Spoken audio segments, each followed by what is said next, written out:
Житие преподобного отца нашего Феодора Сикиота, епископа Анастасия Упольского. В стране Галатийской есть селение, именуемое Сикея, в 12 стадиях от Анастасия-Поля, главного города Анкирской области. В этом селении родился преподобный Феодор Сикиот от матери своей Марии и мужа известного по имени Космы, служившего в то время у царя Юстиниана Великого скороходом. Когда совершилось зачатие Феодора, то матери его, Марии, в ту ночь во время сна явилось чудное знамение. Она увидела сошедшую в ее утробу большую яркую звезду. Проснувшись, она сообщила о том своей матери Илпидии и сестре Диспении, жившей с ней. Потом пошла к одному прозорливому старцу, спасавшемуся в отшельническом безмолвии в 6 стадиях от того селения, и рассказала ему о своем странном видении. Старец тот, преподав ей духовные наставления о богоугодной жизни, сказал: «Зачавшийся в тебе отрок воистину будет великий муж, не только среди людей, но и у Бога. Звезда же светлая именует собой царскую славу, как это объясняют мудрые толкователи снов.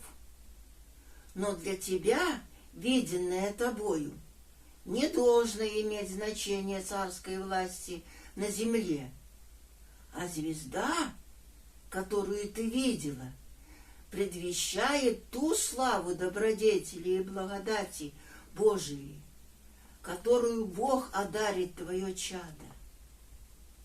Ибо Господь обыкновенно рабов своих освящает в утробе матерней прежде их рождения». Так предсказал Марии прозорливый старец, и, дав ей несколько советов, отпустил ее с миром. Стало все это известно епископу Анастасиопольскому Феодосию, и тот также понял видение, как рожденный младенец будет служить светом миру. Мария, возвратившись от старца, последовала его советам и проводила жизнь богоугодную в целомудрии вместе со своей матерью и сестрой. Когда же исполнилось время рождения, Мария родила сына, и по христианскому обычаю он был крещен и наречен Феодором, что значит с греческого «Божий дар».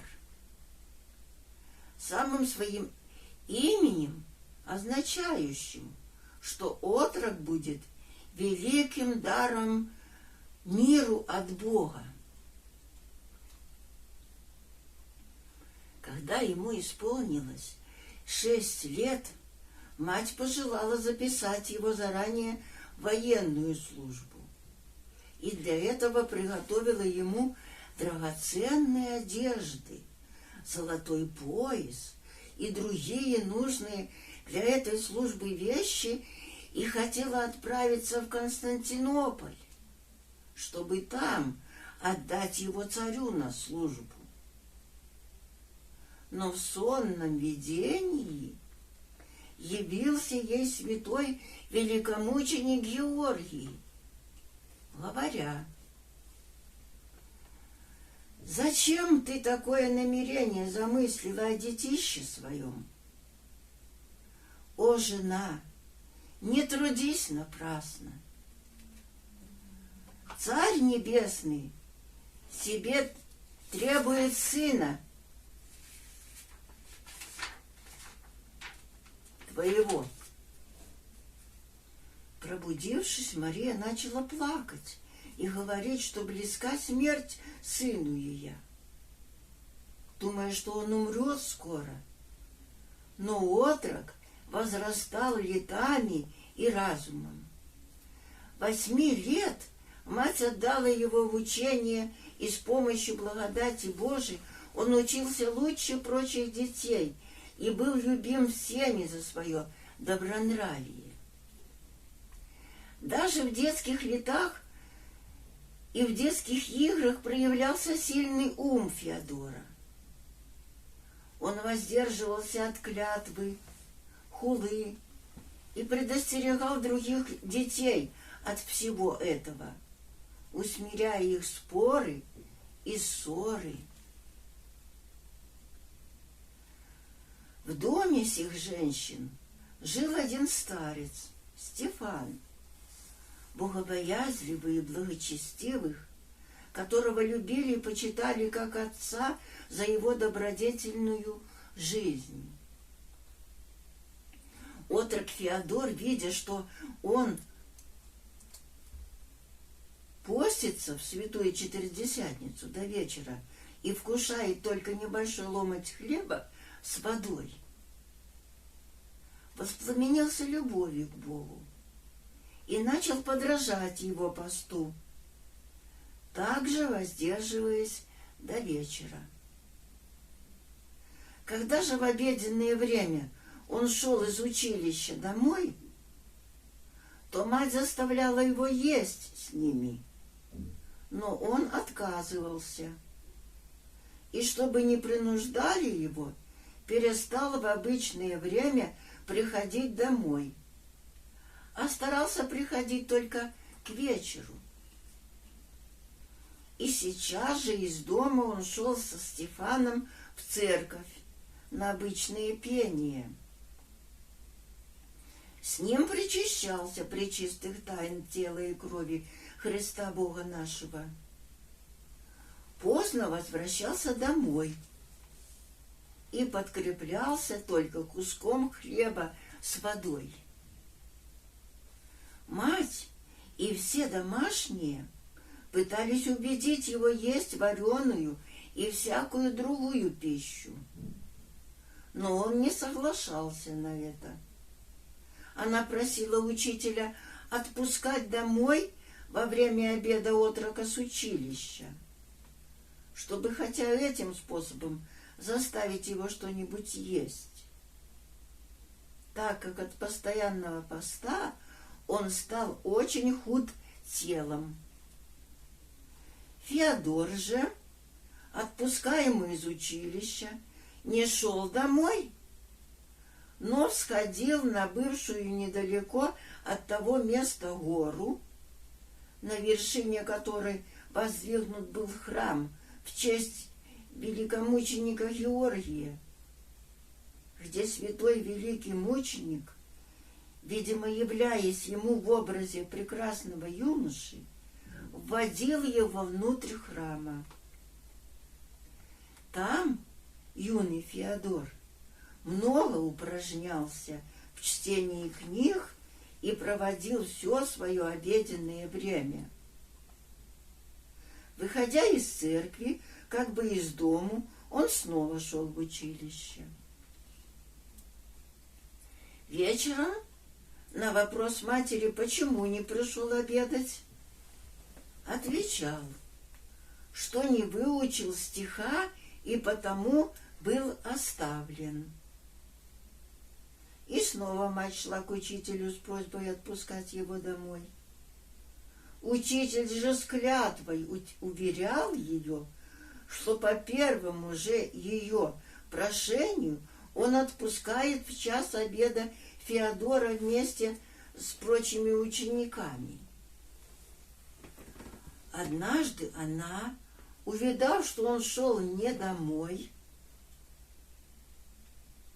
а взбирался на гору к церкви, послала слугу привести его оттуда силой и многими угрозами убеждала приходить обедать. Он же, не слушая ее, хранил обычное воздержание. Когда ему было уже 10 лет, в селении том случилась ужасная болезнь, так что многие от нее умирали. Также заразился этой болезнью и блаженный отрок Феодор. Все близкие были в отчаянии, так как он был уже при смерти. Тогда уже полуживого его принесли в ближайшую церковь святого Иоанна Крестителя, где положили его перед алтарем. Вверху церкви под крестом находилось изображение лица Спасителя, от которого упали 2 капли росы на больного отрока и исцелили его. Он встал и пошел домой здоровым, прославляя Бога. По ночам, когда он и все его домашние спали, приходил к нему святой великомученик Георгий и будил его, говоря: «Встань, Феодор, заря воссияла, и настало время утренней молитвы. Идем в церковь святого Георгия». Феодор поспешно и с радостью тотчас вставал. Вначале святой Георгий являлся ему в образе Стефана, который жил у них в доме. Затем сам в своем образе показывался ему, пробуждая его каждую ночь и водя к своей церкви. Дорогою бесы хотели устрашить отрока, являясь ему в виде волков и различных зверей, и устремлялись прямо на него. Но святой мученик, идя впереди Феодора и имея в руках копье, отгонял те страшные привидения и убеждал его не бояться. Это повторялось всякую ночь, и мать, и другие с ней женщины, вставая от сна и не находя Феодора на его постели, приходили в недоумение. Узнали они, что он ходит ночью в церковь, и удивлялись, что никто не слышит, когда он встает, хотя он с вечера и ложился среди них. Боялась мать за него, как бы его не растерзали звери, так как в то время прошел слух, что один волк похищает не только скот, но и маленьких детей. Поэтому она под угрозами запретила ему выходить из дому в церковь прежде восхода солнца, потому что то место было пустынно. Несмотря на угрозы, блаженный отрок никак не слушался матери и в обычное ночное время, побуждаемый к молитве святым Георгием, уходил в церковь никем не замеченный. Однажды на рассвете, проснувшись, мать Феодора и другие женщины не нашли отрока на его постели и, сильно разгневавшись, поспешили к церкви. Там мать, схватившая его за волосы, вывела оттуда, влача с побоями к дому, и не пустила его никуда. А на ночь крепко привязала к постели, чтобы никакими способами Феодор не мог уйти.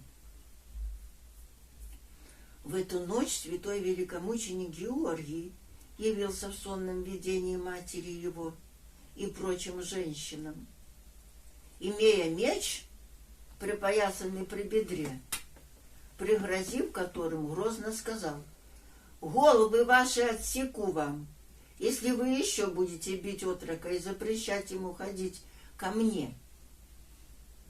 Пробудясь от сна со страхом и ужасом, женщины рассказали одна другой страшное явление мученика и угрозы его, поражаясь особенно тем, что все видели одно и то же видение.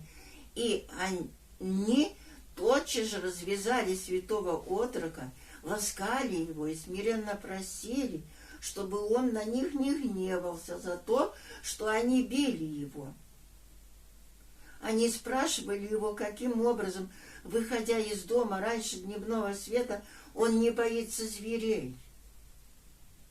Он отвечал им, что всякую ночь светлый юноша пробуждает его и водит в церковь, защищая дорогой от страшных привидений.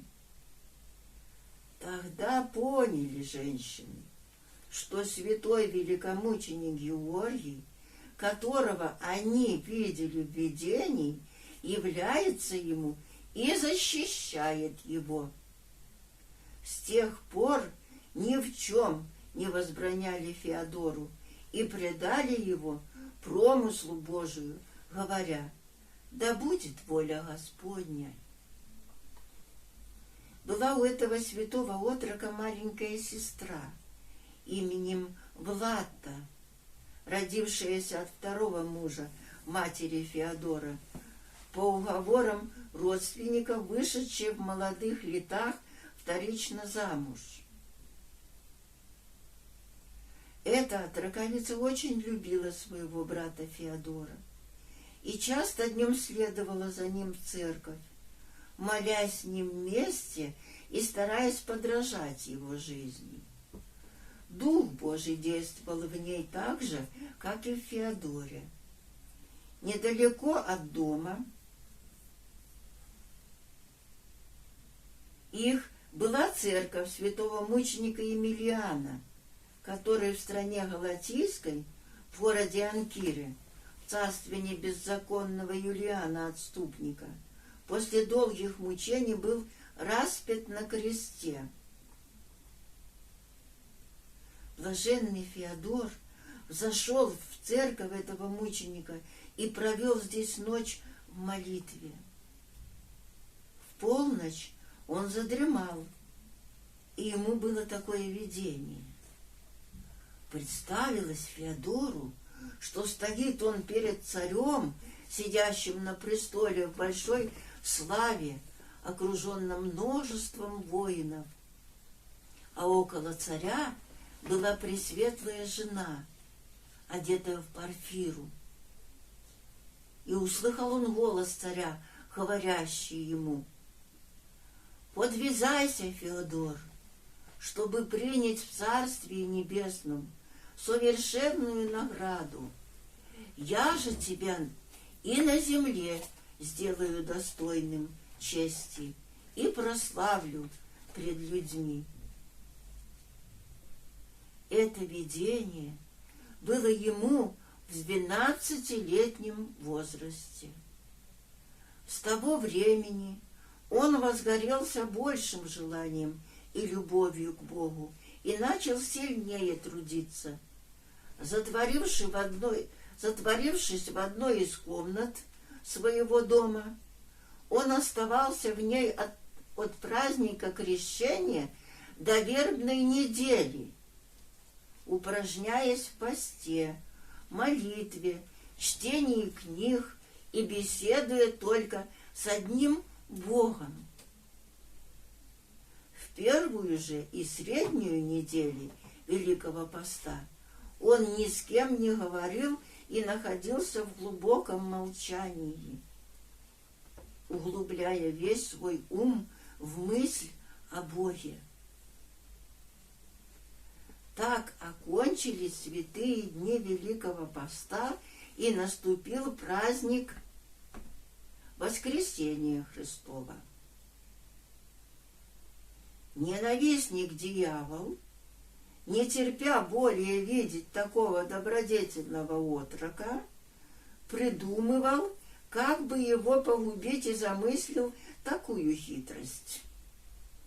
В один из дней, превратившись в юношу Геронтия, учившегося вместе с Феодором в училище, пришел к нему и, позвав к себе, как бы на прогулку, привел его на высокий холм, называемый Дзидрама, а сам, вставший на большой камень, начал его искушать так же, как искушаем был дьяволом Христос в пустыне, говоря: «Если хочешь, добрый Феодор, показывать мужество свое, то упади отсюда вниз». Феодор же отвечал: «Боюсь, потому что очень высоко». Сказал ему дьявол: «Ты был мужественнее всех нас в училище, а теперь и этого боишься. Вот я не боюсь, но тотчас соскочу вниз». Отвечал ему Феодор: «Не делай этого, чтобы упавший не разбиться». Дьявол продолжал уговаривать, что никакого вреда не может быть. Тогда сказал ему Феодор: «Если ты первый сделаешь это, и я увижу тебя целым, то брошусь так же». Дьявол бросился с высоты в страшную глубину и, встав там, звал к себе Феодора. Ужаснулся Феодор, увидев его целым, и подумал: как же это Геронтий, никогда не имея столько смелости, вдруг мог броситься в столь высокого холма вниз без вреда. Как только эта мысль пришла ему в голову, а дьявол снизу кричал и звал его, так тотчас же явился святой великомученик Георгий и, взяв за руку Феодора, сказал: «Уйди отсюда и следуй за мной. Не слушай искусителя, ищущего души твоей. Это не Геронтий, а враг рода нашего». И привел его в свою церковь, где Феодор долго оставался так, что пришла к нему мать и бабка, умоляя блаженного идти в дом, так как многие родные и соседи, собравшись к ним на пир, ждут его. Зная Писание, яко любы мира сего вражда Богу есть, и же не восхочет друг быти миру. Враг Божий, бывает, не послушал их, но снял свой золотой пояс, драгоценную верхнюю одежду и гривну, говоря: «Я знаю, вы боитесь, что я не сберегу их. Возьмите все это, меня же оставьте». И не пошел на пир. Услыхал Феодор об одном добродетельном старце именем Гликерий, который жил в 10 поприщах в пустынном месте, и отправился к нему, имея желание поучиться у него и получить благословение. Гликерий был человек прозорливый, узнал в отроке присутствие Духа Божия и, приняв его радостно, спросил, улыбаясь: «Чадо, любишь ли ты иноческий образ?» Отвечал отрок: «Весьма люблю, отец, и усердно желаю удостоиться его». Было же тогда в стране той бездождие и сильная засуха. Оба они вышли из кельи и пошли, и встали перед церковью святого Иоанна Крестителя, и сказал преподобный Гликерий, обратясь к блаженному отроку Феодору: «Чадо, преклоним колено и помолимся Господу, чтобы Он умилосердился и послал дождь напоить иссохшую землю, и таким образом мы узнаем, в числе ли мы праведных». Старец сделал это не потому, что хотел искушать Господа, но потому, что он надеялся, что молитвы Феодора особенно благоприятный перед Богом. Преклонивши колено, они стали молиться, и тотчас небо покрылось облаками. А когда они окончили молитву, то прошел очень большой дождь и достаточно напоил сухую землю. Радости исполнился старец о благодати Господней и сказал любезно Феодору: «Отселе, чадо, все, чего бы ты ни попросил от Бога, даст тебе, ибо Он будет с тобой, укрепляя тебя, чтобы ты и телесным возрастом, и духовным обое житием возрастал, от силы в силу. Ты же исполнишь желаемое, когда для этого наступит время». Феодор, приняв благословение от старца, возвратился в свой дом.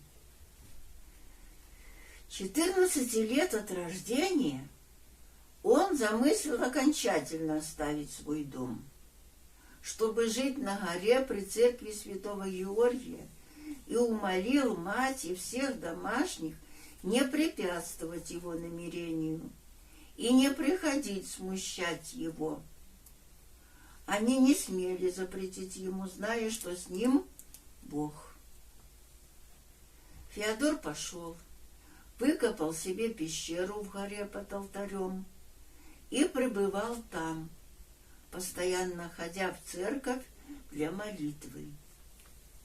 Мать посылала ему хлеб чистый и разных вареных и печеных птиц, но он клал все это на камни по дороге в церковь, чтобы их съедали или птицы, или звери, или же брали себе люди, проходившие мимо.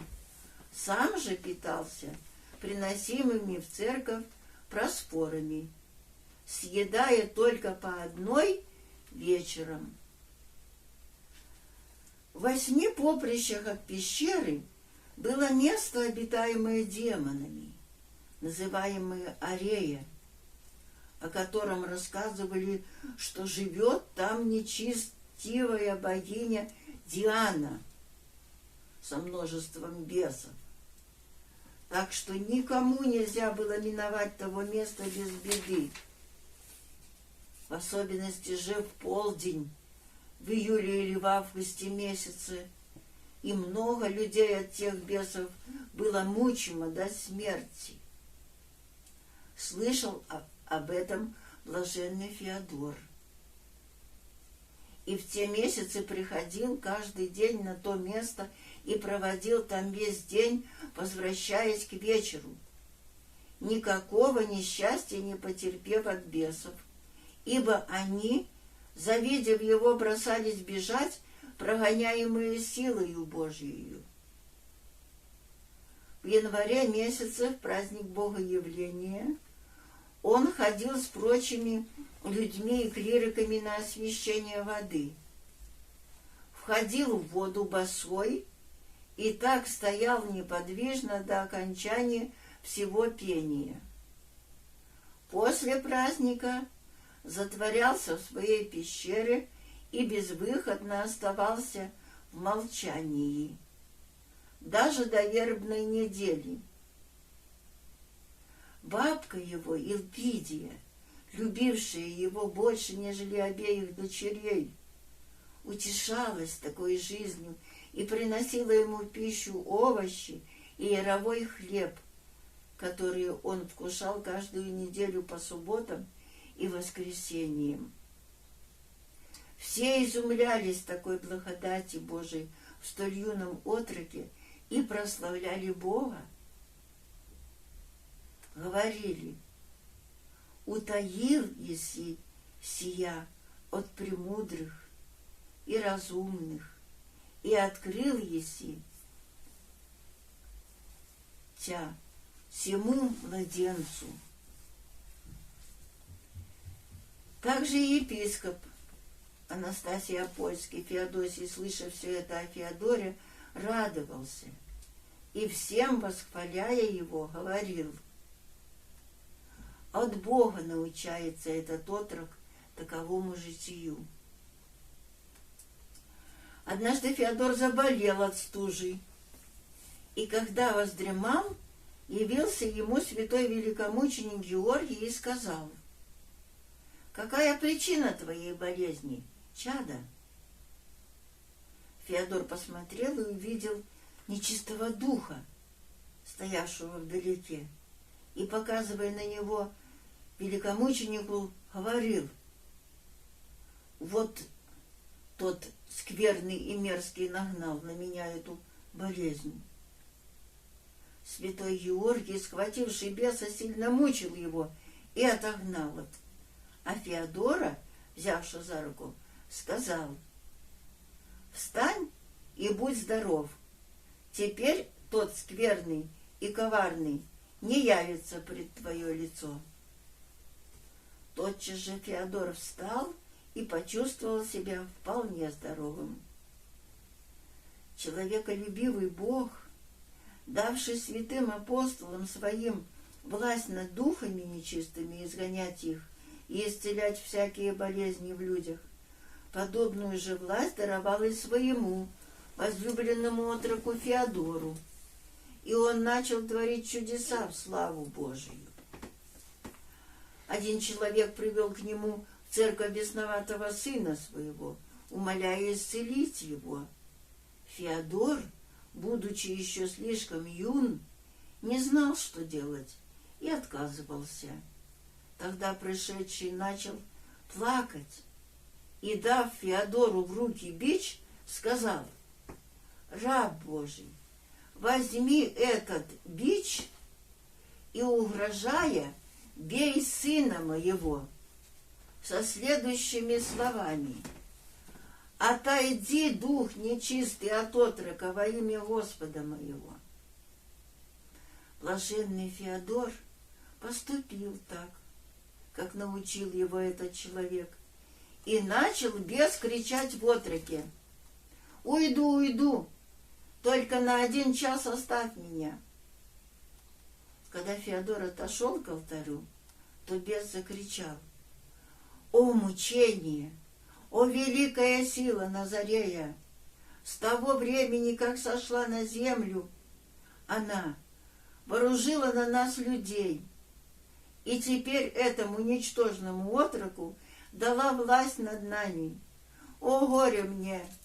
Таким же юным отроком изгоняем я, будучи не в силах сносить благодать, данную ему с неба. Великая беда будет нашему роду от малейшего сего, ибо многих нас он изгонит из тел человеческих. А самая лютая для меня беда — начало данной ему власти он начинает на мне испытывать. И я не смею возвратиться к отцу моему дьяволу, изгнанным малым этим детищем. Если бы от какого-нибудь старого человека со мной это случилось бы, не такой был бы мне за это укор и стыд. Проклят день, в который родился этот страшный для нас отрок. В то время, как вопиял бес, святой Феодор взял елея от лампады, помазал им голову бесноватому отроку, сотворил над ним крестное знамение и запретил бесу, говоря: «Выйди теперь, коварный дух, и не произноси подобных слов более». Бес вскричал громким голосом и, кинув отрока к ногам Феодора, вышел.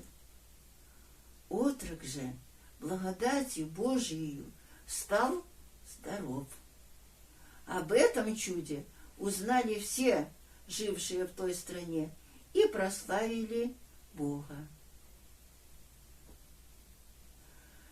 Пожелал Феодор подражать в пустынной жизни святому Иоанну Крестителю и Илии пророку, и раздумывал, где бы он мог скрыться от людей.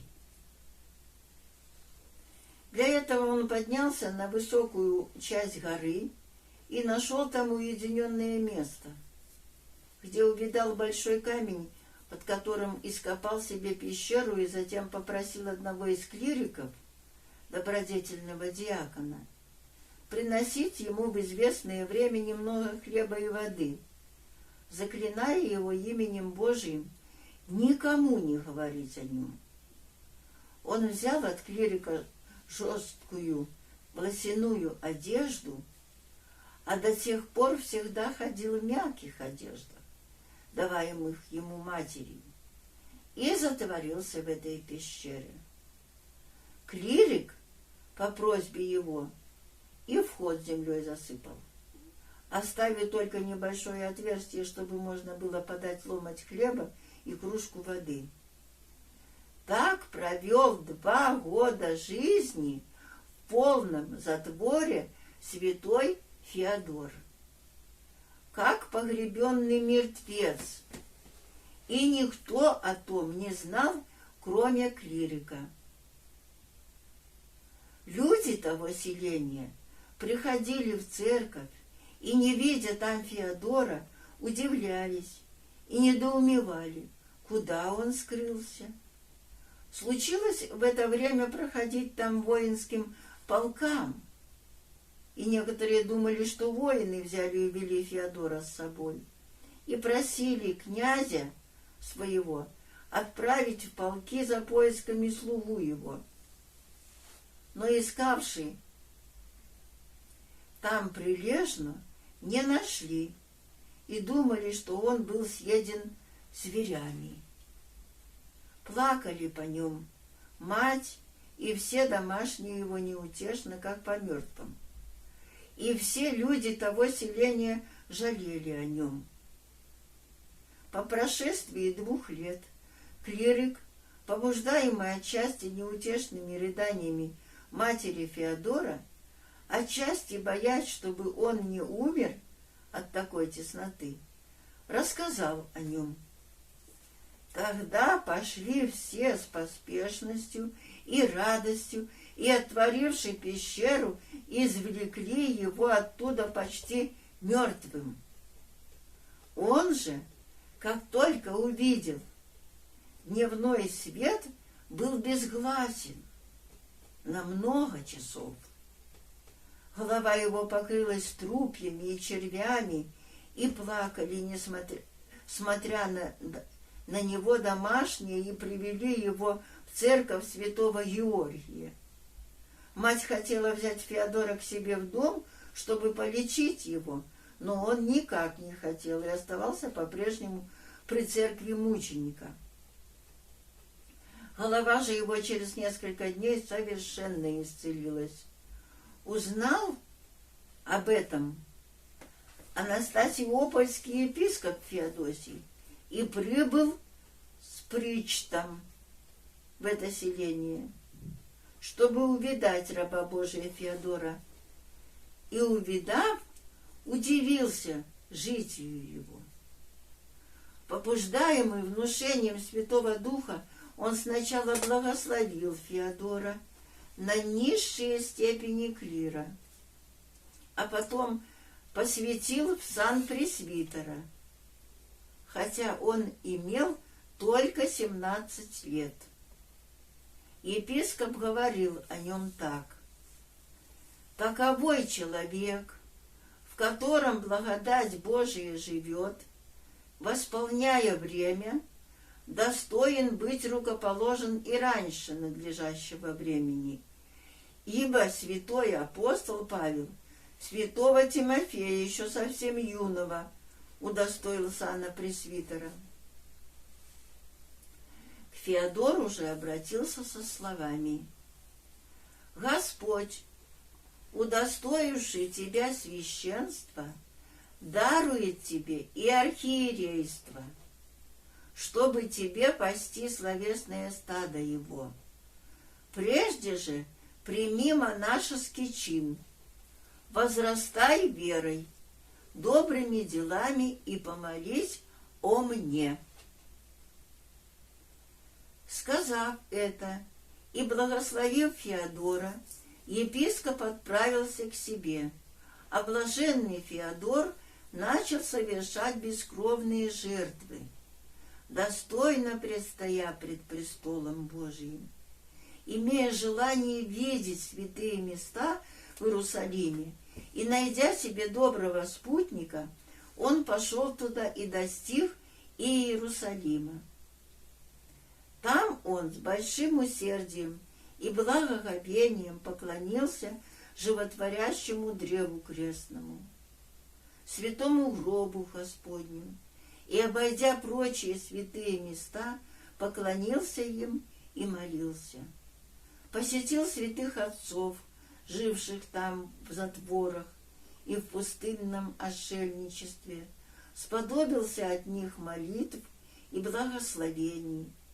После сего пришел в Хазевицкую лавру, находящуюся при церкви Святой Богородицы, близ Иордана, в которой о Феодоре было уже возвещено Богом архимандриту.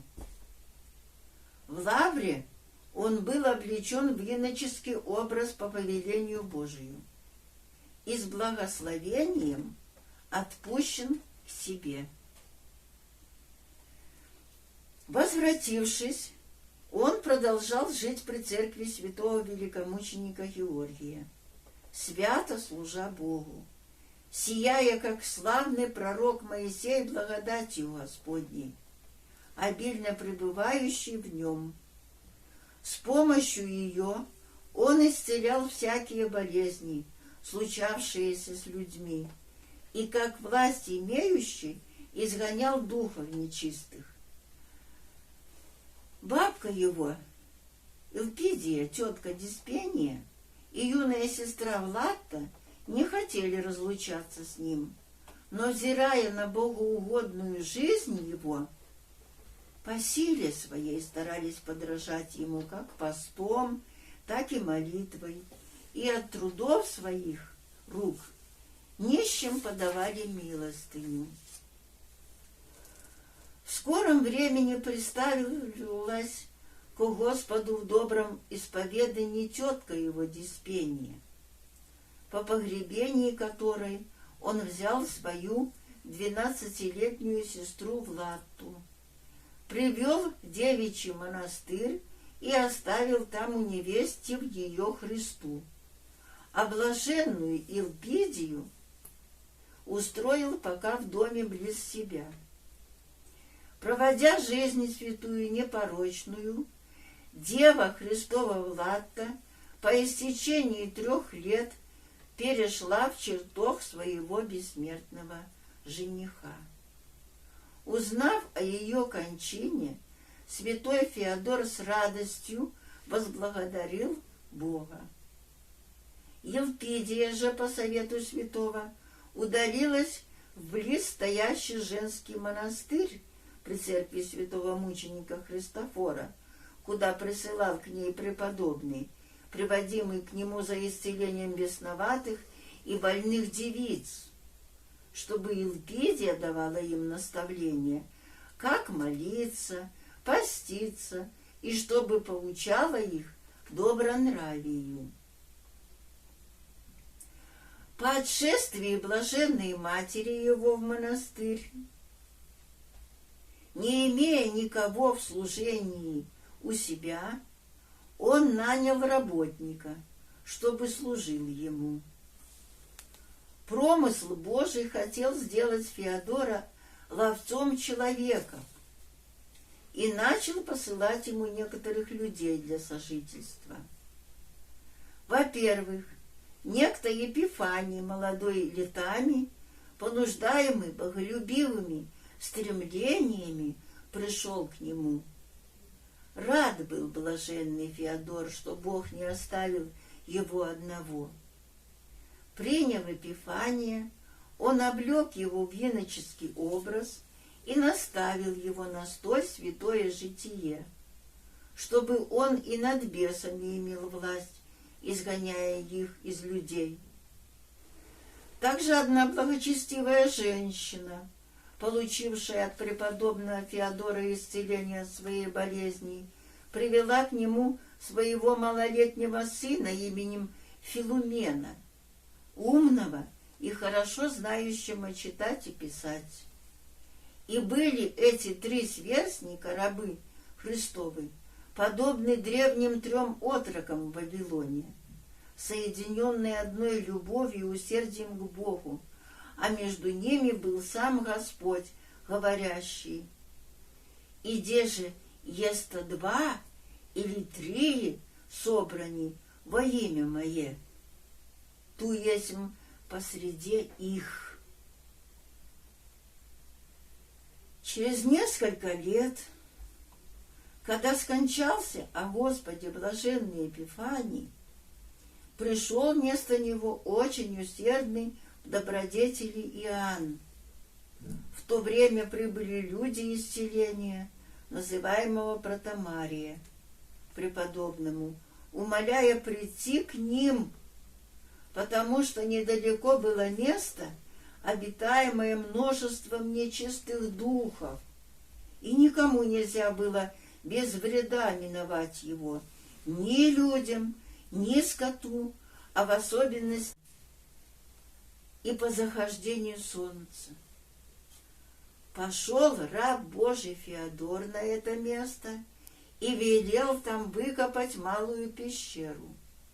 Затворился в ней на всю зиму и оставался там, пребывая в посте и молитве до Пасхи. Бесы, не вынося пребывания его там, бежали, гонимые как оружием, молитвами святого. И много раз от многих людей слышны были плачевные вопли бесов, стонавших о том, что их изгнал Феодор. Народ того селения имел столь сильную веру в него, что, приходя, брал землю из пещеры, в которой жил преподобный, и, примешивая ее к пище или питью, подавал больным людям и скоту, как верное врачество, и по вере своей получал исцеление. Жил в том месте один верующий муж, ремеслом кузнец, которому преподобный велел сделать железную клетку без крыши, такую узкую, чтобы только человеку возможно было стоять, и в ней он придумал необычайное мучение для своего тела. Об этом узнали многие люди, стали приносить кузнецу железные орудия, так что железа стало достаточно для дела. И когда скована была клеть, то ее отнесли с крестами в Сикею к преподобному. Он поставил ее над своей пещерой и затворялся в ней часто, на продолжительное время, и стоял там, как столб недвижимый, перенося всякую непогоду. По елику клетка та была без крыши, то летом знойное солнце жгло его. Зимой жестокие морозы леденили и сковывали тело святого. Бури и ветры на него ополчались. Снег и дождь омочали его. Но он оставался как камень, нечувствителен и тверд, как адамант. Всемогущий Бог послал ему столь великое терпение, превосходящее человеческий ум и природу, на изумление людям и прославление святого имени Божественного. Феодор не только клетку ту железную избрал себе как добровольную темницу, но и тело свое все заключил в железные узы. Ноги свои обувал в кованные сапоги и носил такие же нарукавницы, надевал тяжелую железную броню, опоясывался толстыми веригами и носил железный жезл с изображением наверху его креста. Жизнь свою он расположил так: после праздника Рождества Христова до крещения входил в пещеру, обложенный тяжкими железными веригами, оставаясь в ней безвыходно до Пасхи. После же Пасхи затворялся в клетке. Такой тяжестью железной произвольной темницы терзал он свою плоть, мучая и угнетая ее, как раба и пленника, чтобы она не возбуждала внутренней брани. Святую Четыредесятницу отнюдь не вкушал пищи, кроме овощей и ярового хлеба, и то только в субботу и воскресенье. Бог покорил ему диких зверей, бывших в пустыне. Так, например, страшный медведь 3 года приходил к нему и брал из его рук пищу. Также и волк питался от него. Приходившие и уходившие от святого звери не делали никакого зла ни людям, ни животным, если бы и случалось кому-либо встретиться с ними. Было это по чудесному действию Божию, который прославлял угодника своего, его прославляющего. Однажды к Феодору, затворившемуся в клетке, пришел человек, прокаженный всем телом, желая получить исцеление от святых его молитв.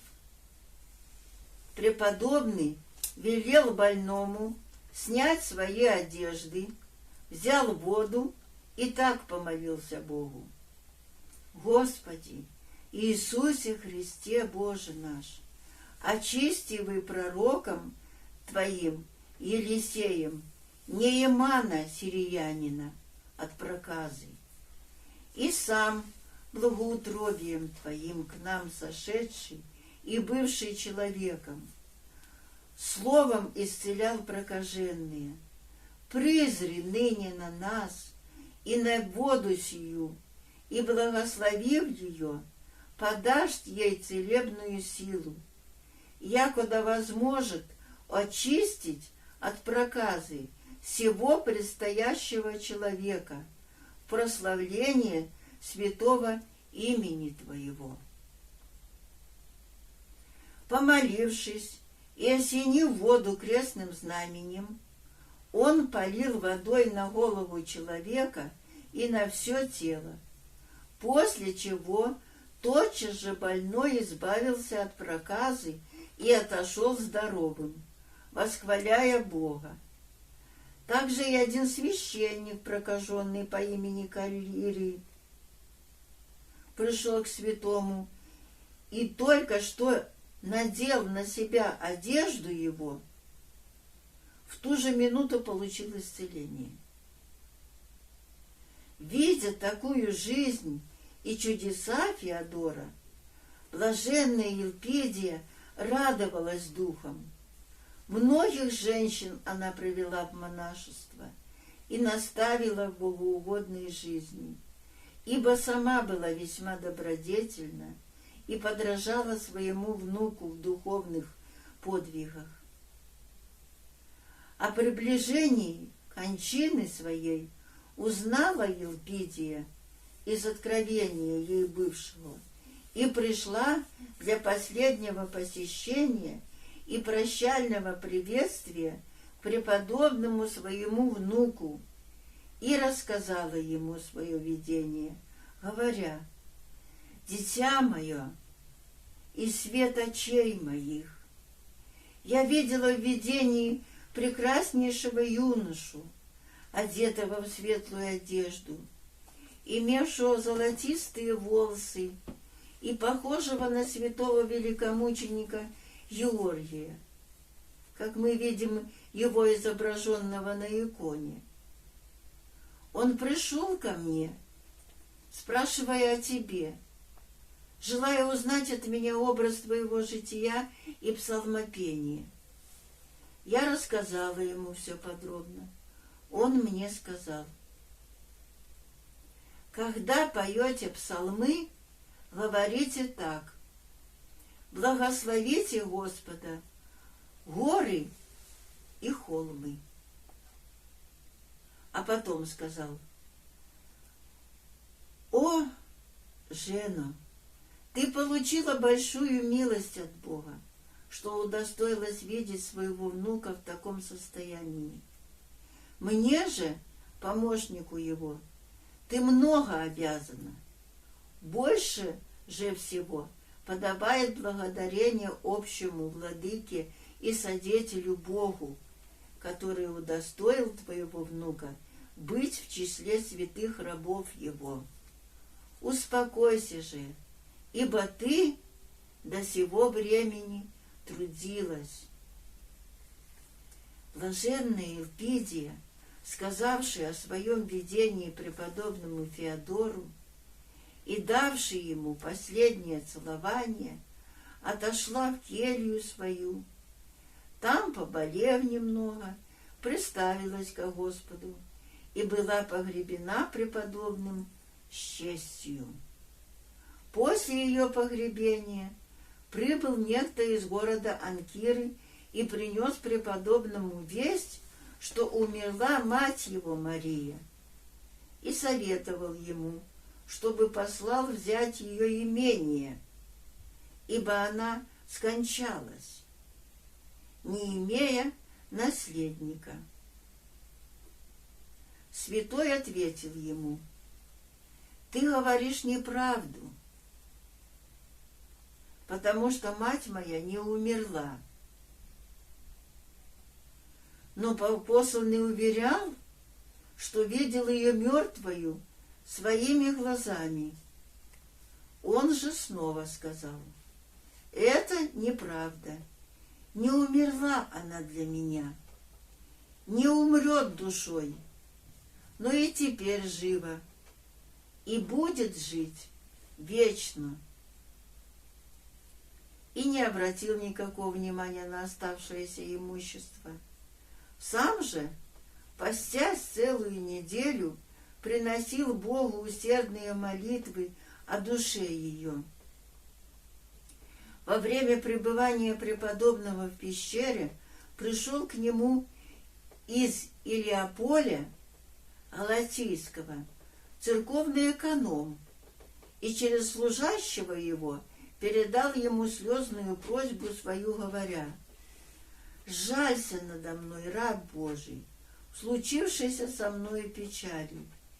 Я отправил со сбором денег для церкви слугу.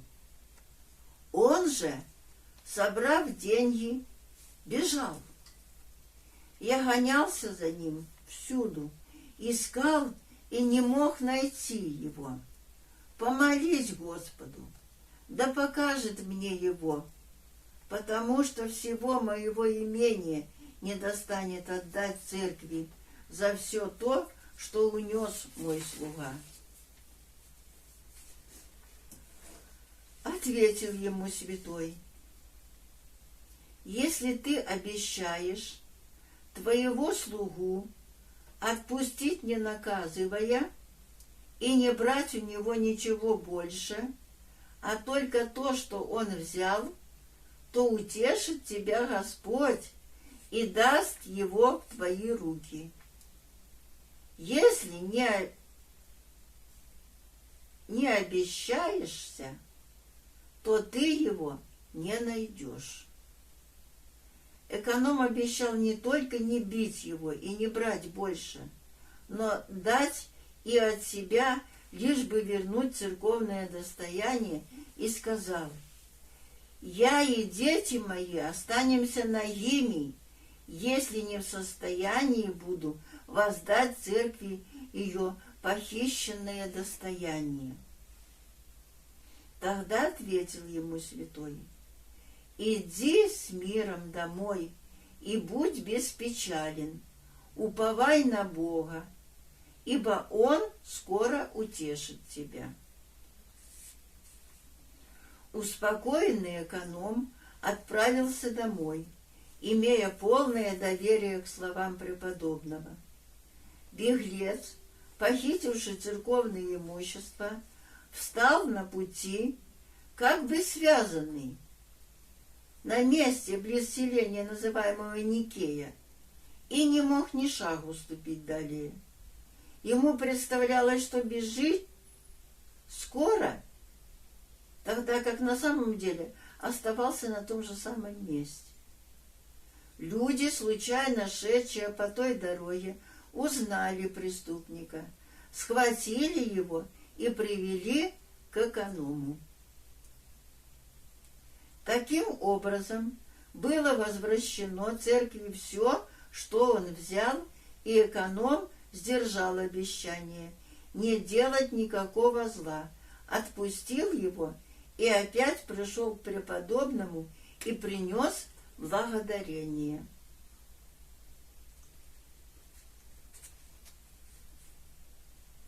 Однажды, в дни Святой Пятидесятницы, один человек привел свою бесноватую жену, и когда преподобный Феодор изгонял нечистого, то бес кричал: «О горе! За что гневаешься на меня, сокрушитель железа? Виноват ли я, ибо не по своей воле пошел в нее? Я послан от Феодора волхва, прозываемого Карапос, который живет в Мазамии.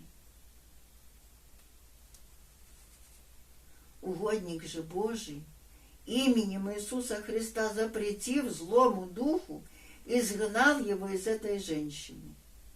И в то же лето, в июне месяце, жители селения Мазамия, слышавшие о чудесах, совершаемых преподобным Феодором, пришли к нему со слезами, умоляя прийти к ним, отогнать саранчу, слетавшую подобно облаку на их нивы и сады. Святой пошел с ними, вошел в храм их и провел там ночь в молитве. А наутро он пошел в поле, на нивы, совершил там общественное моление и, взяв в руки 3 саранчи, вознес молитвы Богу о народе. И во время молитвы саранча стала мертвою в руке его. Он же, возблагодарив Бога, сказал народу: «Возвратитесь, чада, в церковь, ибо Господь скоро явит вам милость свою». И, возвратившись в церковь, святой совершил божественную литургию. А наутро народ увидал, что вся саранча вымерла.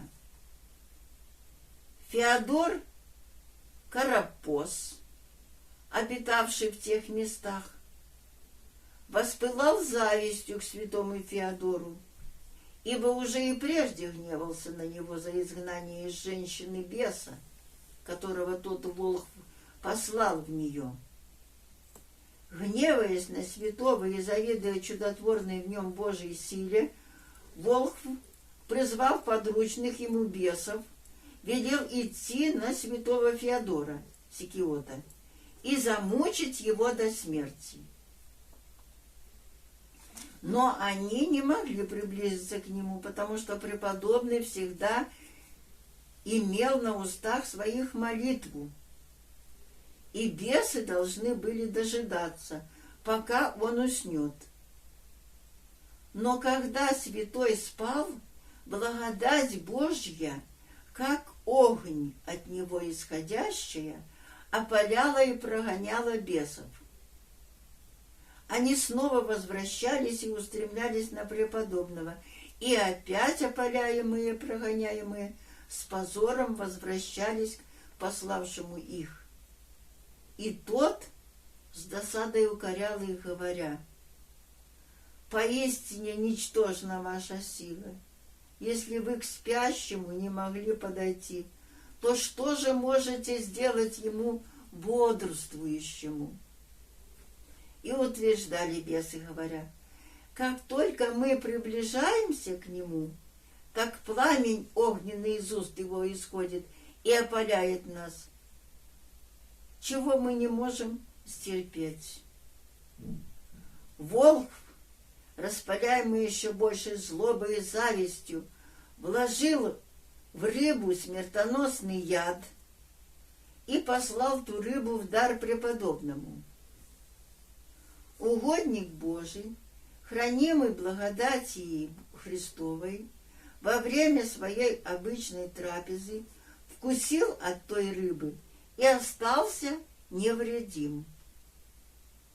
Волк Феодор Карапос этому очень удивился и, уразумев Божию силу и немощь бесовскую, умилился душой и, придя к преподобному, припал к ногам его святым, исповедуя грехи свои со слезами и, сжегши волшебные книги, отвергся дел сатанинских и принял святое крещение.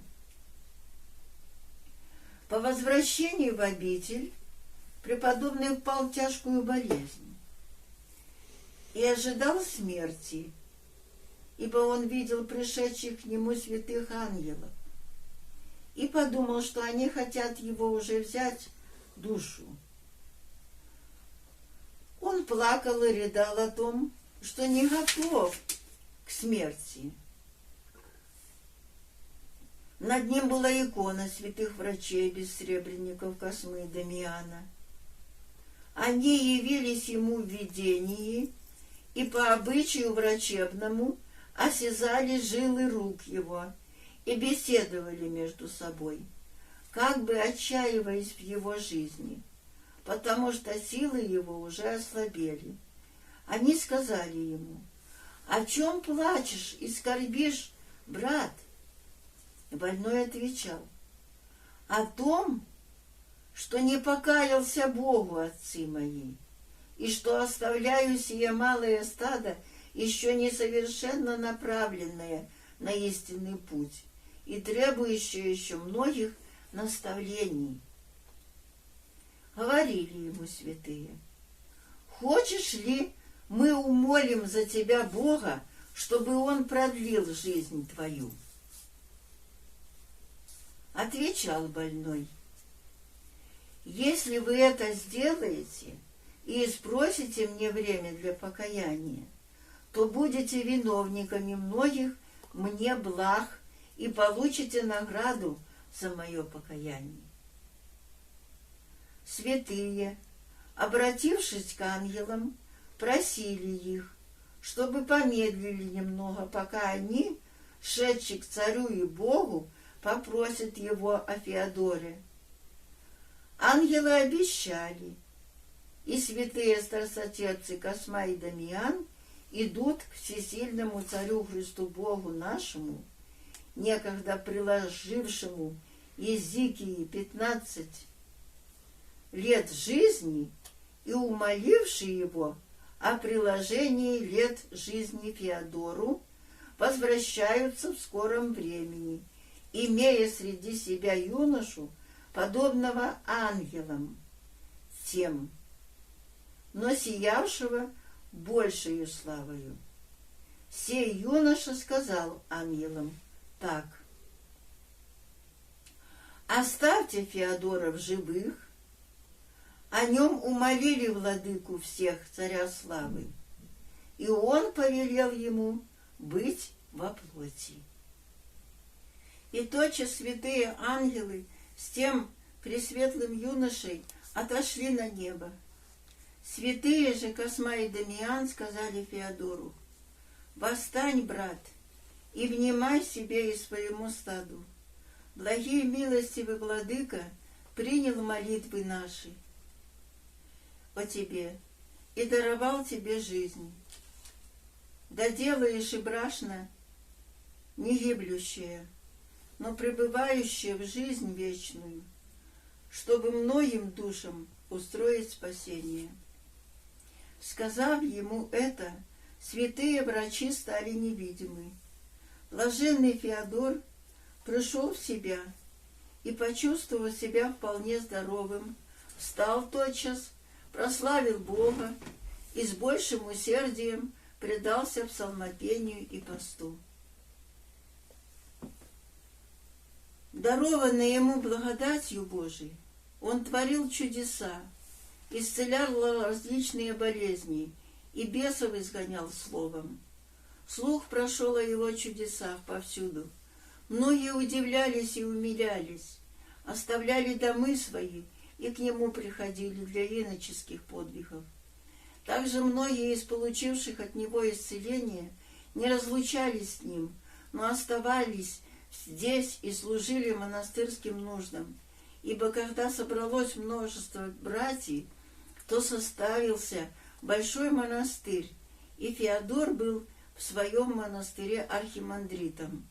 Но так как церковь святого великомученика Георгия была слишком мала и не могла вмещать всех приходивших для обычных песнопений, то преподобный позаботился создать другую церковь, недалеко от прежней, во имя святого архистратига Михаила, более просторную. И там, устроив братью, послал ученика своего Фулумена к епископу Анастасию Апольскому принять рукоположение в сан пресвитера и, поставив того игуменом сего монастыря, сам же усиленно предался безмолвию. Была нужда в серебряном сосуде для совершения божественной литургии, ибо до тех пор таинство совершали в каменном мраморном сосуде. Преподобный отправил своего диакона в Константинополь купить серебряный сосуд для священнослужения. Когда был куплен и принесен к нему сосуд чистый, отлично сделанный, то святой отверг его, не желая совершать в нем священнодействие, ибо он прозрел, как сосуд был негоден, черен и смраден. Диакон хвалил его хорошую работу и чистое серебро, но преподобный сказал: «И я вижу, чадо, что сосуд сделан красиво и хорошего серебра, но он осквернен невидимой нечистотой. И если ты мне не веришь, то помолимся, чтобы Господь открыл твои душевные очи, и ты увидишь». Как только они, преклонив колено, помолились, то тотчас же не только диакон, но и все находившиеся там братья увидали сосуд черным, как уголь, вынутым из печки, и удивились. Когда же диакон взял его в руки, сосуд стал сейчас же по-прежнему чист и светел. Взяв его, он понес в Константинополь к золотых дел мастеру, у которого купил, и рассказал ему, почему преподобный Феодор не принял его. Златарь стал припоминать о серебре. Откуда оно, и вспомнил, что оно было из вещей одной блудницы и ее неправедного имущества. Удивился прозорливости преподобного отца и просил прощения, а сосуд принял обратно и переменил на другой, чистейший, прося святых молитв о себе. Диакон возвратился, принес сосуд в монастырь, рассказал отцу и братьям, из какого серебра был первый сделан, и все прославили Бога и удивлялись прозорливости святого. Однажды из селения Вузийского, недалеко от Грацианополя, пришли люди к преподобному Феодору по следующему поводу. Они у себя строили каменный мост через реку, и когда выкапывали из земли на соседнем холме камни и тесали доски, то видели множество выходивших из ям бесов, которые нападали на людей и животных и мучили их. Иные же, как разбойники, устраивая засады на пути, ранили проходящих.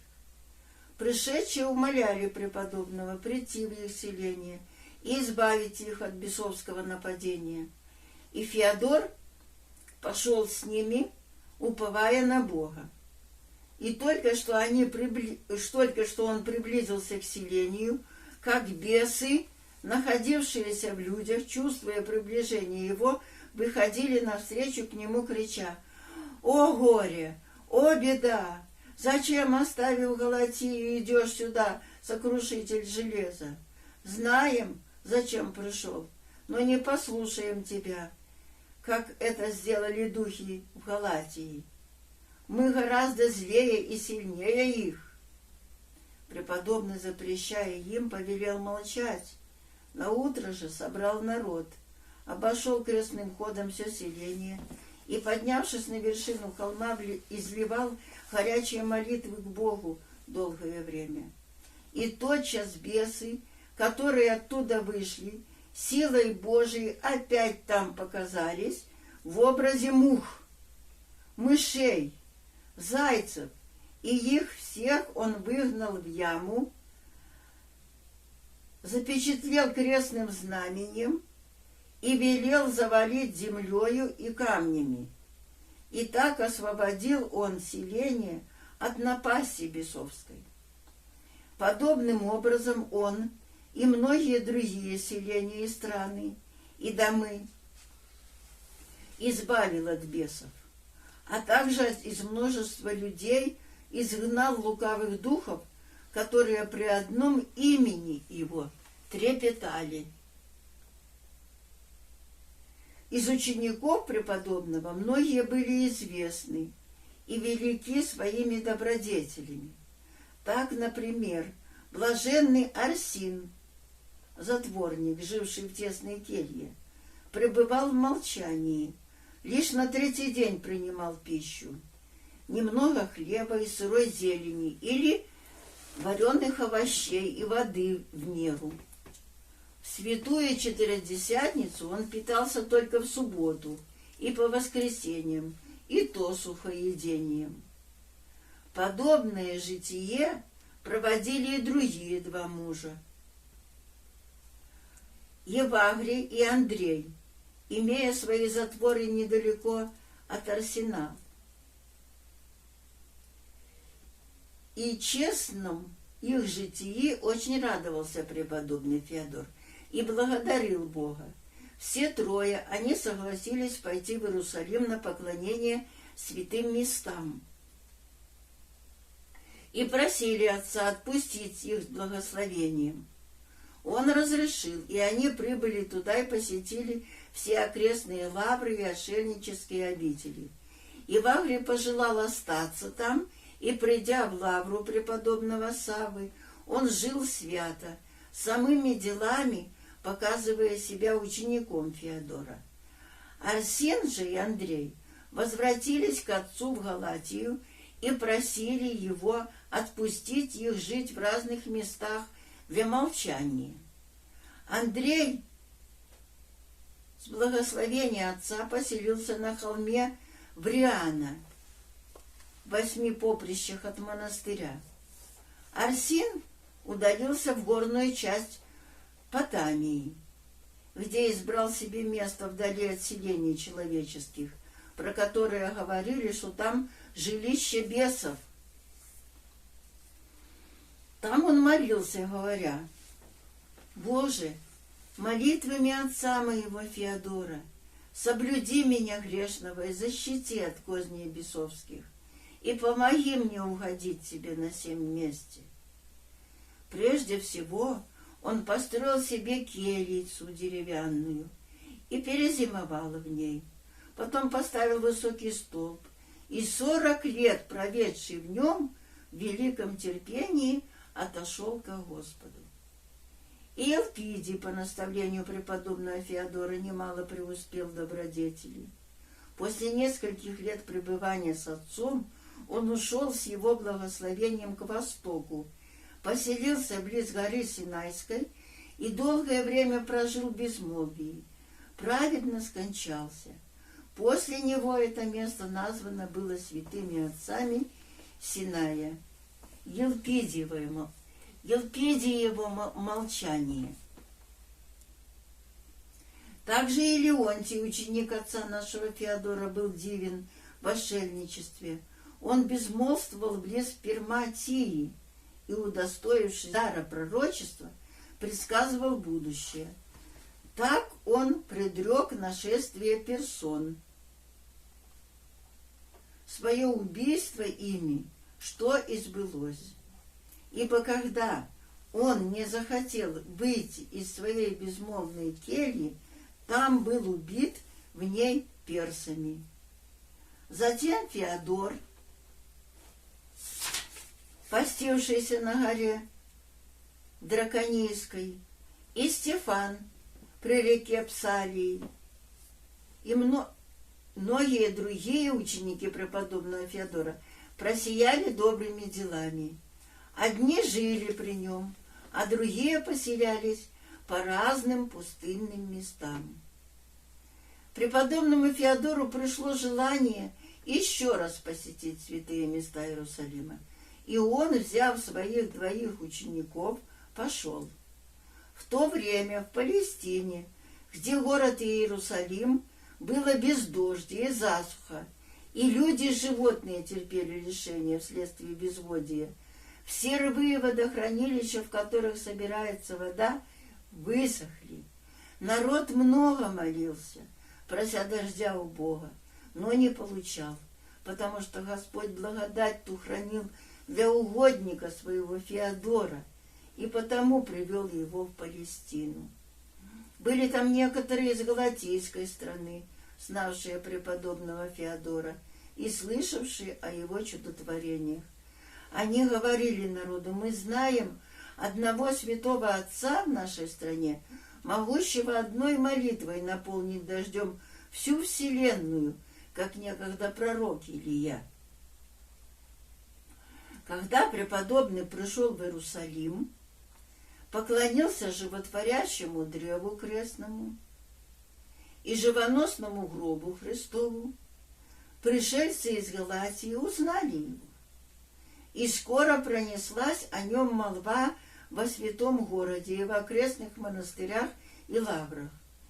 Во множестве собрались монахи, и все клирики обступили святого, радуясь его приходу к ним, и просили именем патриарха и спросить у Господа дождя на иссохшую землю. Святой отказывался, сознавая себя грешным и недостойным, но они умоляли его и говорили: мы надеемся, Отец, что когда ты молитвы свои соединишь с молитвами других отцов, тогда Бог смилуется над нами и пошлет дождь на землю. И сказал им святой: если вы так верите, то пусть будет вам по вере вашей. После совершения литии, когда народ шел с крестным ходом, преподобный обратился к нему, сказав: перемените ваши одежды, о чада, вы намокнете, потому что ради веры вашей Господь явит милость свою скоро. Когда они были вне города, то на одном месте он повелел остановиться и, простирая руки к небу, начал усердно молиться, и тотчас же явилось с запада небольшое облако, и, увеличиваясь, в 1 час покрыло все небо. Святой, окончив молитву свою, велел молящемуся народу скорее возвращаться, чтобы избежать дождя. Внезапно пролился чрезмерно большой дождь, и все поспешили в город к церкви, потому что все сильно измокли. Дождь не переставал до тех пор, пока не напоил всю землю и не наполнил все рвы, водохранилища и углубления. Преподобный Феодор, боясь, чтобы за таковое чудо его не стали славить и почитать люди, скрылся от всех со своими 2 учениками из города и пошел в свой галатийский Сикиотский монастырь. Но и в своей стране, во многих окрестных местах, по просьбам народа творил он подобные чудеса. Низводил дожди, очищал воздух, умножал плоды полей и садов, прекращал разливы, наводнения и предсказывал будущее. Воеводе Маврикию возвращавшемуся в Константинополь после Персидской войны через Галатию, и пришедшему к преподобному просить молитв и благословения, предсказал, что он будет царем. И когда то сбылось, то Маврикий написал своему пророку, всему святому отцу, прося молитв о себе и своем царстве, и еще прибавил: «Проси у меня, чего хочешь». Преподобный Феодор послал к нему блаженного Филумена и написал, чтобы царь дал хлеба монастырю для множества бедных, приходящих к нему каждый день. Царь тогда написал своим приставникам в Галатию, чтобы они отпускали всякий год монастырю Феодора пшеницы по 600 четвериков, и, кроме того, пожертвовал драгоценные сосуды в церковь.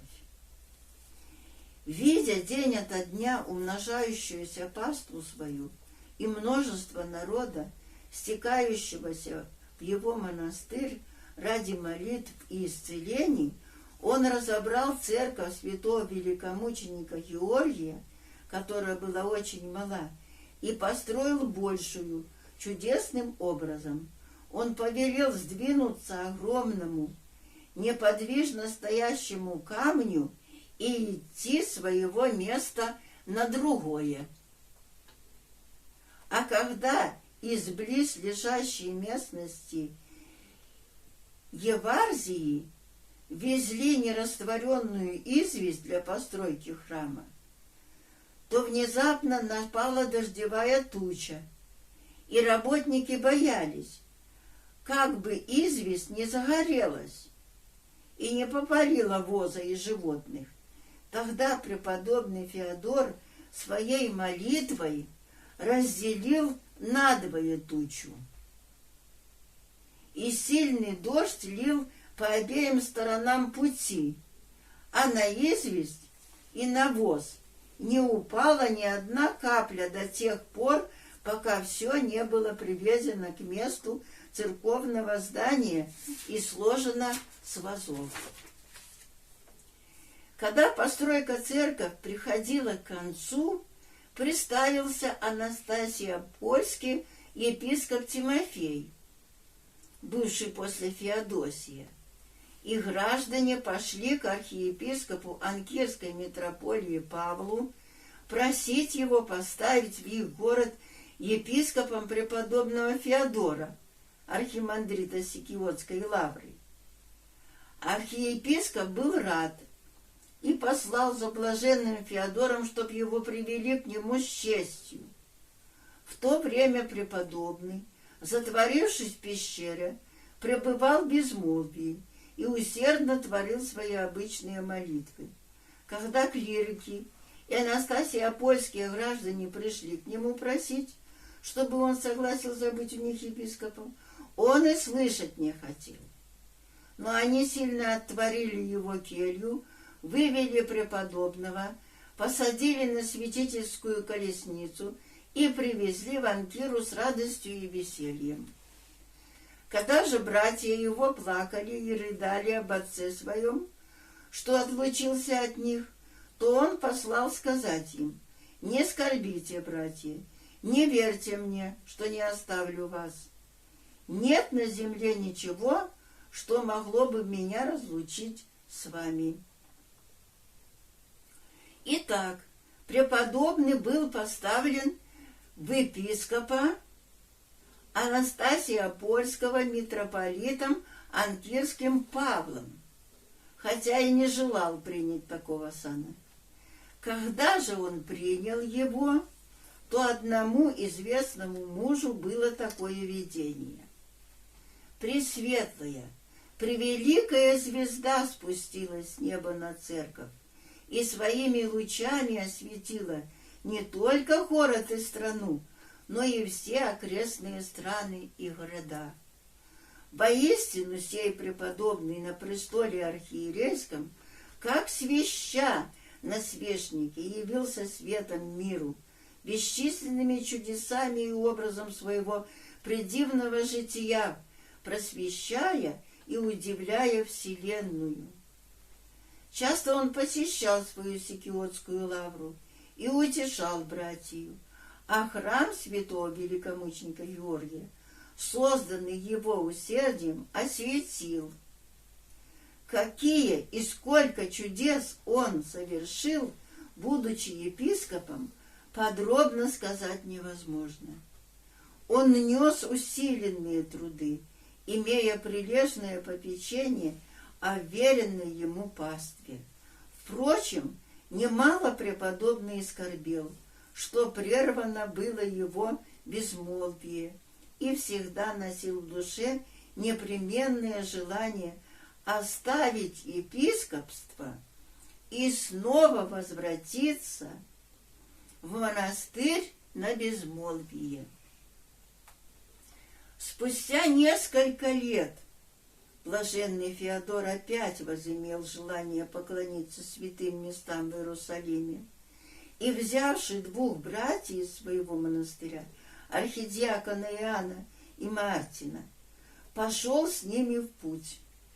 Обходя же святые места, не показывал своего епископского сана, но ходил как простой старец.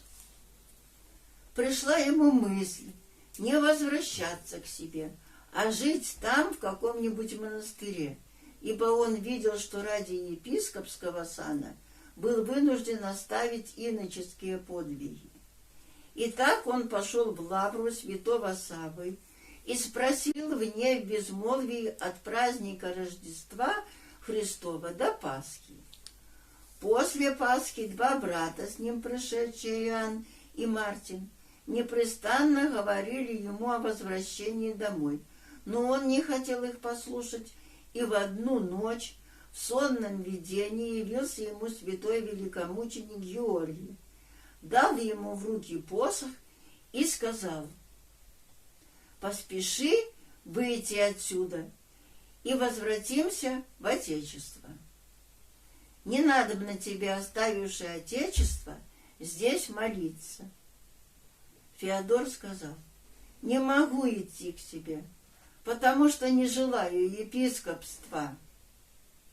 Мученик ответил ему: «Я тебя скоро освобожу от этого сана. Только возвратись, потому что многие скорбят по тебе». После такого увещания преподобный взял своих двух учеников и пошел в свою страну. Приближаясь к Галатии, он зашел в попавшийся ему на пути Друинийский монастырь и приказал спутникам своим не сказывать, кто он. Монахи этого монастыря давно уже слышали о преподобном Феодоре, как о необыкновенном человеке, и желали его увидать. Неузнаваемый теми иноками, преподобный спокойно пребывал в монастырской гостинице, будучи принят странноприимцем Аникитою. И когда ученики Феодора были допрашиваемы о старце, кто он, то они говорили, что он странствует из некоторой дальней стороны. Во время вечерней трапезы он посмотрел на учеников, евших пищу с особенным наслаждением, ибо они были голодны, и сказал им: «Воистину, чадо, едим, как галаты». И через час повторил то же самое. Услышав это, Аникита подумал про себя: не из Галатии ли этот старец? Вечером, когда по обыкновению на ночь старец лег на землю, Аникита взял отдельно обоих учеников и убеждал их сказать, кто этот старец. Тогда они открыли ему, что это Феодор Сикиотский, чудотворец, епископ Анастасий Апольский. И тотчас поспешила Никита возвестить о том игумену Стефану и братьям. Великая была радость, что увидали того, кого сильно желали видеть. наступило время для утреннего пения. И когда старец встал и направился к церкви, в дверях встретили его игумен с братьями, припадая к ногам его, поклонились ему, как чудотворцу и епископу, прося благословения. Они упросили святого остаться у них на несколько дней, чтобы насладиться созерцанием ангелоподобного лица его, насытиться сладкими беседами, и преподобный остался у них довольно долго. Скоро пронесся слух о нем по всей стране, и многие из народа приходили в монастырь, принося своих больных к святому, и он благодатью Христовою всех исцелял. После этого вернулся преподобный к своей пастве и, пребывая в обычных пасторских трудах, не переставал думать о том, как бы оставить епископство. К тому же и блаженный Антиох, пустынный житель, возвращаясь из Константинополя к себе, бывший у него, случайно советовал ему тоже, ибо этот Антиох послан был из восточной страны к царю Маврикию просить городу Синафрину защиты от врагов. Антиох был муж старый и имел от роду лет 100. 60 лет не пил ни вина, ни елея, а 30 лет не ел хлеба и питался только горькими травами, солью и уксусом, и пил воду. Сего блаженного отца, шедшего через Галатию, в Анастасиополь, преподобный принял у себя с честью и радостью, успокоил его и много утешился духовными беседами с ним. Блаженный Антиох сказал о Феодоре своим ученикам: «Не видал я подобного святого мужа до сих пор. Господь открыл мне житие его». Также и Феодор говорил братьям своим об Антиохе: «Во всей восточной пустыне не видал и не слыхал о таком рабе Божьем». У преподобного Антиоха святой Феодор просил полезного совета, сказавший ему о своем намерении оставить епископство. Антиох же похвалил его за такое намерение и советовал ему вскоре совершить желаемое. Когда Антиох ушел, преподобный Феодор был опечален хищениями церковного имущества. К тому же он имел некоторых тайных врагов в епархии, которые были возбуждаемы невидимым врагом на зависть и ненависть. Они ему однажды Божьим попущением дали яд, и преподобный лежал 3 дня безгласен и недвижим, как мертвый. Так что в городе уже распространился слух о смерти святого. После 3 дней явилась ему Пресвятая Владычица наша Богородица и возвестила ему причину болезни от яда, данного ему тайно, и указала ненавистников, давших яд. И, взявши из платка, который был у нее в руках, 3 зерна, дала ему и сказала: «Съешь это, и впредь уже не будешь страдать ни от какого зла». Съевши эти зерна, преподобный пришел в себя, почувствовал себя здоровым всего, и, вставший, благодарил Христа Бога и пречистую Его Матерь. Злобных врагов своих он не обличил и не сказал о них никому, но молитву сотворил за них Богу, чтобы не поставил им это во грех. Святому великомученику Георгию он всегда молился, чтобы он освободил его от епископства, как об этом обещал в видении, когда преподобный не желал возвратиться из Палестины в Галатию. Нельзя умолчать о том, что в Анастасия Поле были уставлен налог, уплачиваемый в течение года на архиерейскую трапезу из имений церковных, в количестве 365 золотых монет. От этого налога преподобный Феодор тратил только 40 золотых монет на трапезы всего года, остальные же отдавал Святой Церкви. А те подаяния, которые поступали из иных источников, он раздавал бедным. Решившись, наконец, окончательно оставить сан епископа, преподобный Феодор прежде всего обратился к Богу с усердной, долгой молитвой в продолжении многих дней. Да не поставлено ему будет в грех его намерение.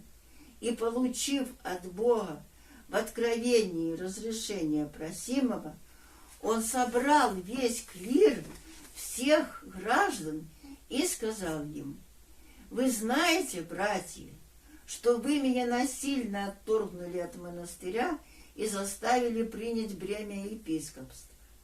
И я говорил вам тогда, что недостоин вами править, но вы меня не послушали и сделали по своей воле. И вот уже 11-й год, как я огорчаю вас и сам огорчаем вами. Умоляю вас, поищите себе пастыря, могущего угодить вам. Я же теперь более не могу вам быть епископом и возвращаюсь, как худый чернец, к себе в монастырь, в котором обещался до конца жизни работать Богу». После этих слов он взял из своего монастыря архидиакона Иоанна и отправился к митрополиту Анкирскому Павлу с просьбой поставить Анастасия Полю другого епископа. Произошел и между ними великий спор. Митрополит ни на что не хотел отпустить преподобного Феодора, потому что, говорил он, невозможно было найти другого достойного сего сана мужа. Феодор же усиленно отказывался и говорил, что это бремя выше меры и силы его. Нужно было дать знать о том в Константинополь святейшему патриарху Кириаку и благочестивому царю Маврикию. Они по внушению Божию написали к митрополиту Анкирскому, чтобы он не стеснял угодника Божия, стремившегося к безмолвию, и отпустил его, как он просит. Итак, преподобный Феодор, избавившийся от тяготы епископства, исполнился радости, увидя себя свободным от многих забот, и, ушедший в монастырь свой, пребывал в своей келье в безмолвии и проводил жизнь в постнических подвигах. Часто он совершал богослужения, принося бескровные жертвы, и удостоивался во время литургии своими очами видеть благодать Святого Духа в виде светлой пурпуровой порфиры, спускающиеся сверху и покрывающие ей святые дары. Об этом он поведал одному из своих сослужителей, иеромонаху Юлиану, мужу добродетельному, по усиленным просьбам его. Когда он видел это, то исполнился несказанным духовным весельем, и прекрасное лицо его просветлялось дивным светом и изменялось так, что служащие с ним священники и диаконы видели на лице преподобного божественное сияние и изумлялись. Однажды произошло следующее. В июле месяце 16 числа, в день памяти святого мученика Антиоха, в храме, когда святитель Божий Феодор служил литургию, и когда наступило время возношения святых даров, он по обычаю поднял дискос со святым агнцем вверх и провозгласил: «Святая святым!» Божественный агнец сам собой на дискосе поднялся выше на воздух, возносимый невидимой рукой, и затем опустился снова на дискос, на свое место.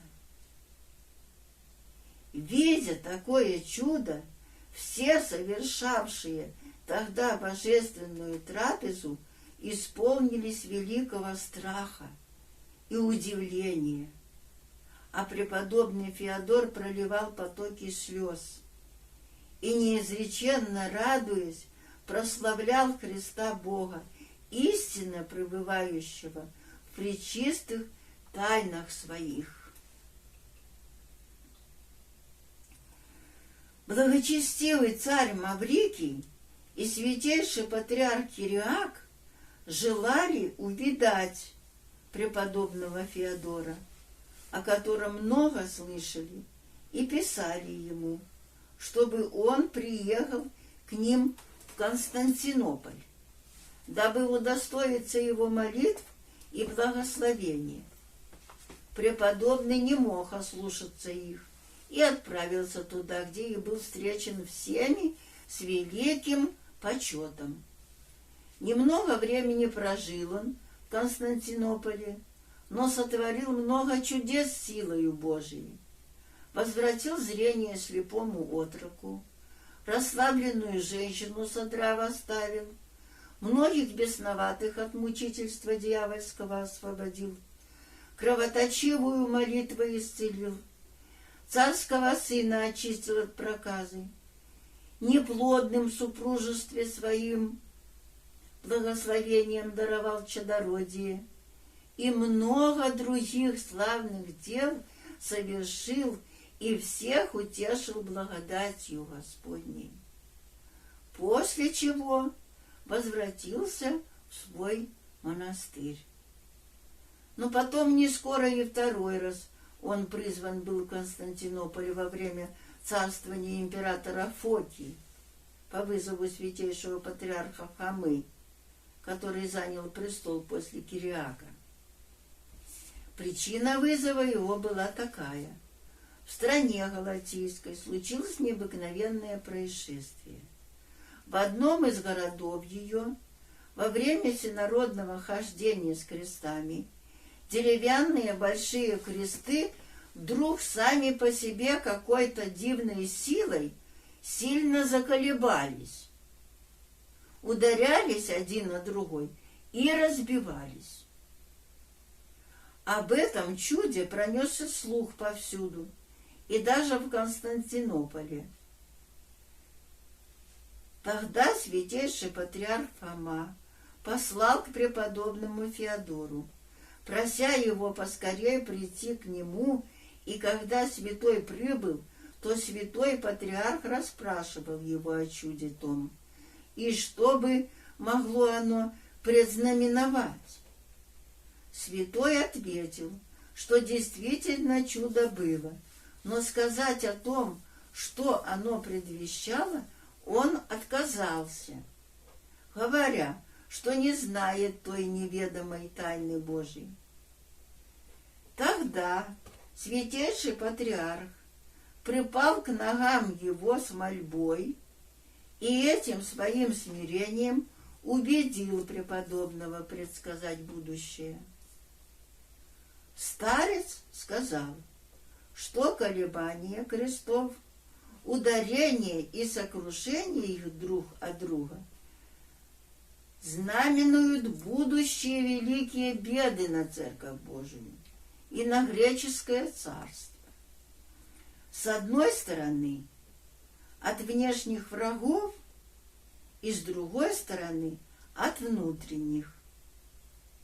Извне предстоит страшное нашествие врагов, Из внутренней же стороны последует разделение веры среди христиан. Будет всеобщее гонение. Люди будут друг у друга все разорять, истреблять. Многие храмы разорятся, опустеют. И все это случится вскоре. Услыхав это, патриарх ужаснулся и просил преподобного помолиться о нем Господу, чтобы принял его душу раньше, нежели наступит предсказанное разорение, чтобы ему не быть свидетелем бедствий, грядущих на церковь. Спустя немного времени, когда преподобный Феодор еще находился в Константинополе, в церкви святого Стефана заболел патриарх и послал к преподобному, в то время затворившемуся и постившемуся, объявить о болезни своей, прося и спросить ему у Бога скорую кончину. Святой же отказывался и не хотел тогда. Вторично просил его патриарх усердно о том, чтобы умереть ему до нашествия смут на церковь. Преподобный сотворил волю святителя, помолился Богу о его кончине и послал к нему, говоря: «Велишь ли мне прийти к тебе, или же там вместе предстанем перед Господом нашим?» Патриарх через посланника отвечал: «Не прерывай, отец, молчание твоего. Довольно мне и того, что ты сказал. Там увидимся перед Господом нашим». В тот же день святейший патриарх Фома перед вечерним часом, радуясь, разлучился от тела и отошел ко Господу. После смерти патриарха преподобный Феодор возвратился в свой монастырь, и через несколько лет приблизилась кончина и его самого, перед которой он совершил много великих и славных чудес и много пророчествовал о будущих событиях. Перед кончиной он видел 2 раза святого великомученика Георгия, являвшегося ему в сонном видении. Первый раз он явился ему, подавая дорожный жезл и призывая с собой в далекий путь. Потом явился ему, сидя на коне, ведя другого и говоря: «Садись, Феодор, на этого коня и следуй за мной». Из всего преподобный Феодор уразумел свое скорое отшествие от земли, сообщил о том ученикам своим с радостью и предвозвестил кончину свою после Пасхи. Так и сбылось. Когда он умирал, то видел святых ангелов, которые шли, чтобы взять его, и с радостным лицом предал в их руки душу свою. Кончина его произошла в 3-й год царствования Ираклия. Житие его и чудеса описал ученик его Елевсий, получивший от преподобного в иночестве имя Георгия. Он рассказывает о себе, что родители его долгое время, быв в супружестве, не имели детей и просили преподобного Феодора, чтобы молитвами и благословением могли бы они быть родителями детям. Преподобный, взяв пояса их, благословил и, отдав им, предсказал о разрешении неплодства. У них действительно родился Елевсий, которого они, воспитав, привели к преподобному и отдали на служение. 20 лет живя с преподобным, он был очевидцем неизреченных чудес, о которых и написал очень пространно. Но мы у него заимствовали и вкратце изложили только немногие для нашей душевной пользы. Прославим же чудного Бога в чудотворцах своих, прославляемого Отца и Сына и Святаго Духа, ныне и присно и во веки веков. Аминь. Преподобный Феодор Сикиот, епископ Анастасий Упольский, моли Бога о нас.